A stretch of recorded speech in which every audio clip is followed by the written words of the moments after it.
बिस्मिल्लाहिर्रहमानिर्रहीम। अक्सर औक़ात हमारे पास ये मसला होता है कि हमारे पास सर्वर साइड के ऊपर बहुत ही लार्ज किस्म का डेटा सेट होता है। लार्ज किस्म का डेटा सेट अब क्लाइंट साइड के ऊपर आपने अगर डाउनलोड करना है तो ये बहुत ही टाइम ले लेता है। यूआई के ऊपर अगर आप करेंगे तो यूआई की थ्रेड ब्लॉक हो जाएगी, और अगर वैसे आप करेंगे तो फिर आपके पास टाइम बहुत ज़्यादा कंज्यूम हो जाएगा। तो इसका एक बेहतरीन सोल्यूशन ये होता है कि नेटवर्क पे जब आप इसको डाउनलोड करते हैं तो आप इसको स्ट्रीम कर लें अपने पास। आपके पास अब डेटा जो आएगा वो चंक्स की सूरत में आएगा, जैसे कि सामने आपको नज़र आ रहा है। HTTP की स्ट्रीमिंग है, इसमें जो चंक्स हैं, ठीक है, ये चंक्स की सूरत में आपके पास यहाँ पे डेटा, इसको रेड कलर से हाईलाइट करता हूँ ताकि ठीक तरह से बता सकूँ। जेसन का डेटा जो है वो आपके पास मैं भेज रहा हूँ। आप किसी भी वैसे बाइनरी फॉर्मेट में डेटा होता है, आप किसी कोई भी टेक्स्ट टाइप या जेसन टाइप या कुछ और सेंड करना चाहें तो डेटा सेंड कर सकते हैं। मेरे केस में ये मैंने जेसन में किया हुआ है। यहाँ पे फिर इसको डिकोड किया हुआ है। डिकोड करने के बाद फिर मेरे पास जो डेटा ग्रिड है मैंने इसको पॉपुलेट कर दिया। बेसिकली रिक्वेस्ट जो पहले इनिशिएट होती है, यहाँ पे आपके पास ये ब्राउज़र है, यहाँ से रिक्वेस्ट भेजता है। रिक्वेस्ट आपके पास जाती है जी सीधी वेब API के पास, ठीक है। वेब API जो होती है आपके पास, उसका काम होता है कि वो ये जो प्रोसेस है, ठीक है, स्ट्रीमिंग का वो करती है, यहाँ पे कर रही है, ठीक है। 3 नंबर पे ये अब यहाँ पे करेगी। और स्ट्रीमिंग करने के बाद आपके पास ये भेज देती है यहाँ से यहाँ पे ये आपके पास जेसन का एक चंक जो होती है वो रिटर्न कर देती है। अब आपके पास जो जावास्क्रिप्ट है, जावास्क्रिप्ट के अंदर में इसको डिकोड किया जाता है। डिकोड करने के बाद जो आपके पास एक रिकॉर्ड आता है, ठीक है, वो आप एग्जिस्टिंग आपके पास अगर कोई कंट्रोल वगैरह है, जैसे कि टेबल वगैरह है, तो उसमें आप रेंडर कर देते हैं, ठीक है, यानी अपेंड कर देते हैं, तो आपका जो ग्रिड वगैरह है वो अपडेट होके आपके पास आ जाता है। मैं आपको प्रैक्टिकली ये बताता हूँ। मेरे पास एक एप्लीकेशन ऐसी है जो चल रही है। यहाँ पे इसके 2 पेजेस हैं, ठीक है। इंडेक्स डॉट HTML एक सिंपल सा पेज है HTML का, जिसके अंदर मैंने एक रिक्वेस्ट भेजी हुई है API को। API से स्ट्रीम होकर डेटा आता है, और डेटा आने के बाद एक डेटा टेबल है जिसके अंदर रिकॉर्ड्स को अपेंड हम कर रहे हैं। ये वो डेटा टेबल है जिसके अंदर रिकॉर्ड आते जाएंगे और डायनामिकली अपेंड होते जाएंगे, यानी एक एक करके आपके पास मल्टीपल रिकॉर्ड्स आ जाएंगे। सीधा ब्राउज़र पे जाते हैं। ब्राउज़र में एक जो प्रोजेक्ट चल रहा है वो हमारे पास API का है, और दूसरा जो प्रोजेक्ट है वो मेरे पास ये एक एप्लीकेशन चल रही है। मैं वो पेज ब्राउज़ कर लेता हूँ, index.html वाला। index.html जैसे ही मैंने शुरू किया, मेरे पास डेटा जो है वो फैच होना शुरू हो गया, ठीक है। तो यही है हमारी स्ट्रीमिंग। इसमें आप नेटवर्क में जाके कंफर्म कर सकते हैं कि आपके पास डेटा स्ट्रीम होके आ रहा है। हम एक प्रोजेक्ट क्रिएट कर रहे हैं ASP.NET को और वेब API का, जिसके अंदर हम एक ऐसा एंड पॉइंट बनाएंगे जो कि डेटा को स्ट्रीम करेगा, यानी कि डेटा का जो रिस्पॉन्स है वो चंक्स की सूरत में क्लाइंट को देगा। तो इससे आगे चलते हैं। इस एप्लीकेशन का हम नाम रख लेते हैं, हमारे पास ये स्ट्रीम एम्प्लॉय के नाम से, और बाकी सब ठीक है, इनेबल कर देते हैं इसे। एक एप्लीकेशन हमारे पास रेडी है स्ट्रीम एप्लीकेशन के नाम से, और बाय डिफ़ॉल्ट इसके अंदर एक कंट्रोलर भी मौजूद है। इस कंट्रोलर को हम इसका नाम चेंज कर देते हैं, एम्प्लॉइज कंट्रोलर इसका नाम रख देते हैं, यस। और वेदर फॉरकास्ट के एम्प्लॉइज कंट्रोलर के अंदर भी मुझे कुछ और चाहिए नहीं,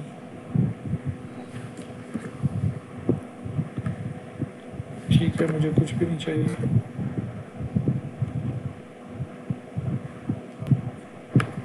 अब हम इससे आगे यहाँ पे लाके डेटा डालेंगे, जिससे हम अपने एंड पॉइंट को पे एक एक्शन मेथड बना सकें, एक एंड पॉइंट बना सकें, जिसपे यहाँ पे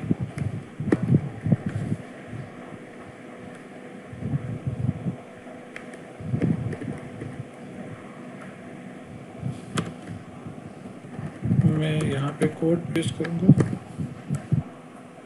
मेरे पास यहाँ पे एक एम्प्लॉय का कंट्रोलर है, उस कंट्रोलर को मैं एनोनिमस कर लेता हूँ ताकि इसको कोई भी कॉल भेज सके।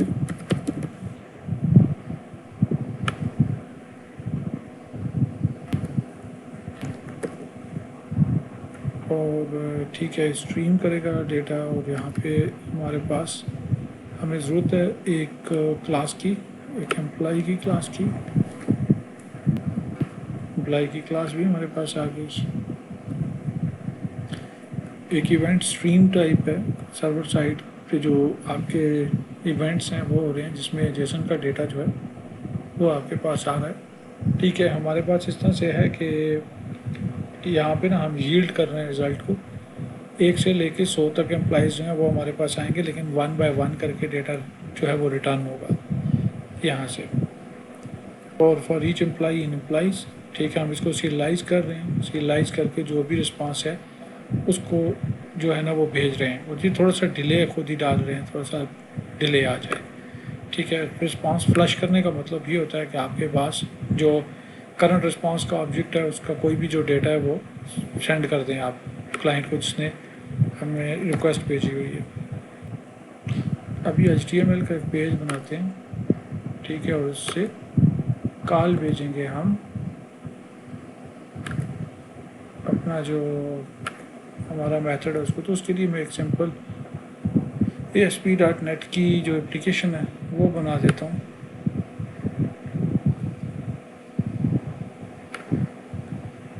ASP.NET कोर एम्पटी, चले मॉडल व्यू कंट्रोलर, ये इसको क्लाइंट कह देते हैं। क्रिएट,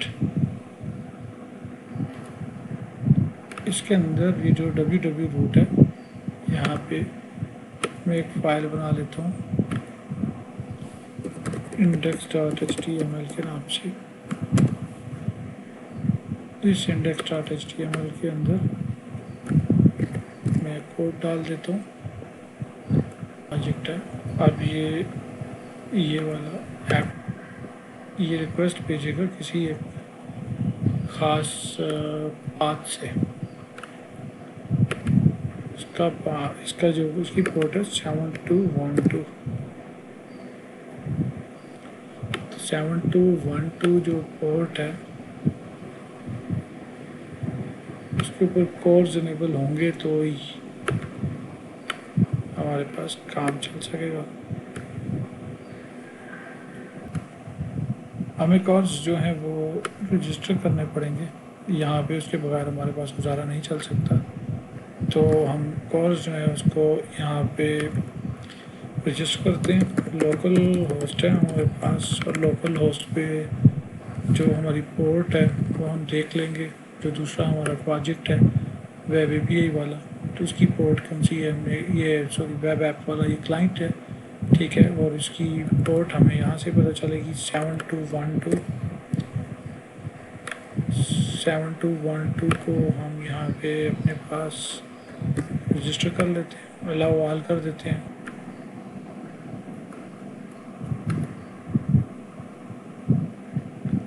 app.user यहाँ पे कॉस्ट पॉलिसी को कर लेते हैं।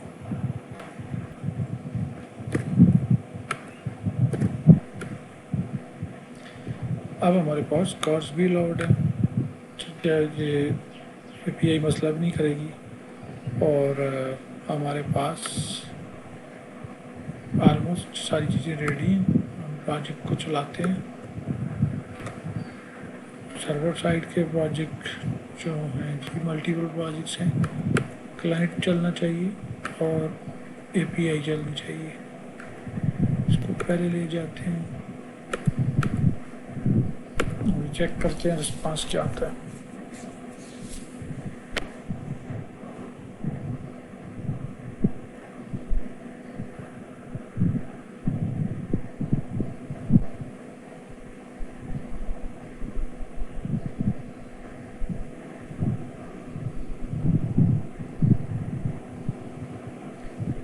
ये हमारे पास एक एंड पॉइंट है जो अवेलेबल है, जिसके ऊपर डेटा स्ट्रीम होगा। और यहाँ पे हमारे पास /index.html का पेज है। हिट तो गई होगी, देखते हैं रिस्पांस एरर क्या है।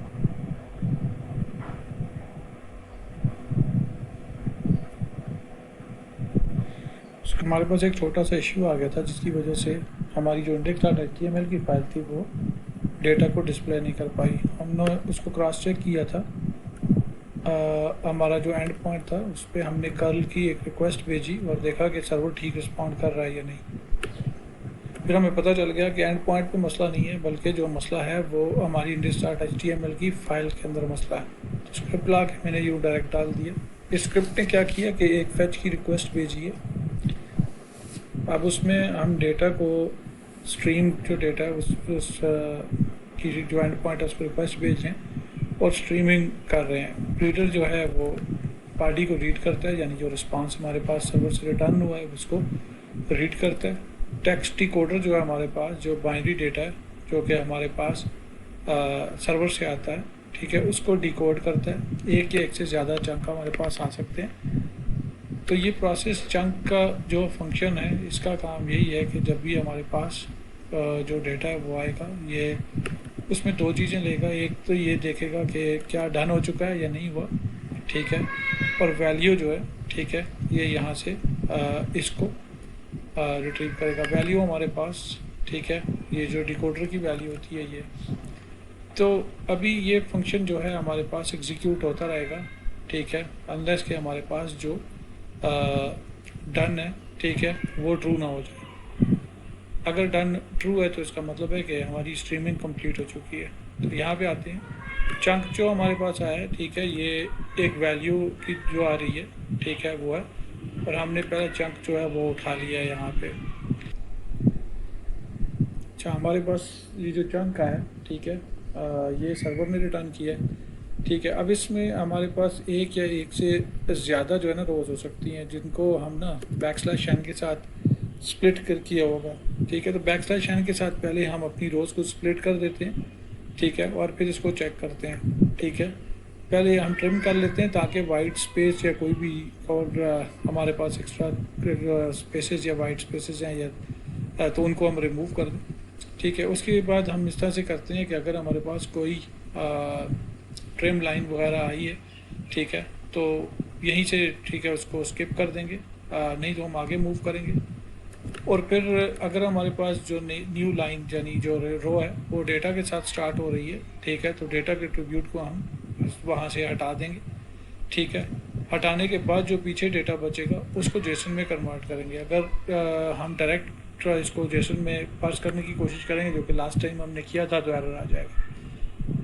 और फिर उसके बाद हमने ये कर रखा है कि एक नई रो क्रिएट करेंगे टेबल की और उसमें डेटा पेंट कर देंगे। यहाँ पे देखें, यहाँ पे पेंट कर दिए चाइल्ड। तो इस तरह से हमारे पास सर्वर के ऊपर से जो स्ट्रीम होकर डेटा आ रहा है, ठीक है, उसको पहले हमने यहाँ पे रिसीव किया। उसमें से फिर देखा अगर कोई उसके अंदर नल वैल्यू है या कोई एम्प्टी स्पेस है, ठीक है, इस तरह की चीज़ें हैं, कोई वाइट स्पेस वगैरह आई हुई है, तो हमने इसको ट्रिम कर दिया, ठीक है। और यहाँ पे हमने स्किप कर दिया है जो हमारे पास जो ट्रिम लाइन है, ठीक है, उनको।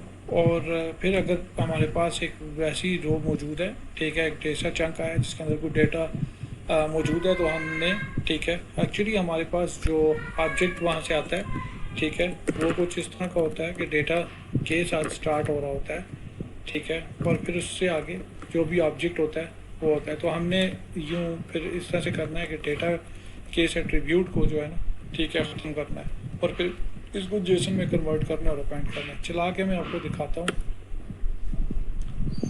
इसके अंदर हमने सर्वर पे ना 100 रिकॉर्ड्स जो है ना वो 1 by 1 फेच किए हुए हैं। यहाँ पे सर्वर साइड पे ये कोड लिखा हुआ है कि भाई आप 1 से लेके 100 तक रिकॉर्ड्स जो हैं वो रिटर्न करो और एक एक करके ना रिकॉर्ड्स को रिटर्न करते जाओ। यील्ड किया हुआ है हमने एक एक करके, तो रिस्पांस जो है उसी हिसाब से हमें रिटर्न होता जाएगा। तो ये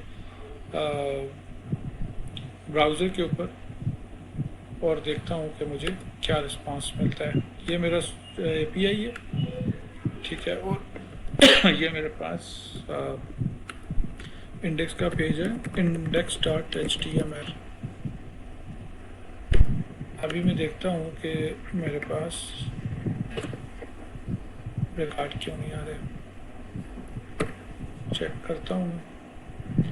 एक अनएक्सपेक्टेड टोकन है लाइन नंबर 78 के ऊपर, मैं देख लेता हूँ। 78 नंबर लाइन के ऊपर मेरे पास कौन सा टोकन है। यहाँ पे मुझे कुछ नज़र आ रहा है, तो हाँ ये हमने ना थोड़ा सा दिखाने के लिए काम किया था और मैंने अब ये ठीक हो जाएगा। अभी मैं इसको रिफ़्रेश कर लेता हूँ, अपना जो मेरा रिस्पांस है उसको देखता हूँ, तो ये मेरे पास डेटा आना शुरू हो गया। 17, 18, 19, 20, 24, 25 और ये। तो इस तरह से आप ये कर सकते हैं कि जो आपका डेटा है सर्वर साइड के ऊपर अगर वो ज़्यादा है तो उसको चंक्स की सूरत में आप रिटर्न कर सकते हैं, और क्लाइंट साइड के ऊपर आप जो स्ट्रीम होगी उसको इनेबल करेंगे ताकि डेटा स्ट्रीम की सूरत में आए, और फिर आपने उस स्ट्रीम को हैंडल करना है। उसके अंदर डेटा के एट्रीब्यूट के साथ अगर आपके पास चंक आ रहा है तो उसमें से आपने जेसन का ऑब्जेक्ट निकालना है, ठीक है। डेटा की जो प्रीसीडिंग आपके पास वैल्यू है, ठीक है, उसको आपने रिमूव करना है। मेरे पास अभी तकरीबन 85 के करीब रिकॉर्ड्स आ चुके हैं, और ये 99 और ये 100 हुए तो ये कंप्लीट हो गया। सारे रिकॉर्ड्स जो हैं मेरे पास आ चुके हैं।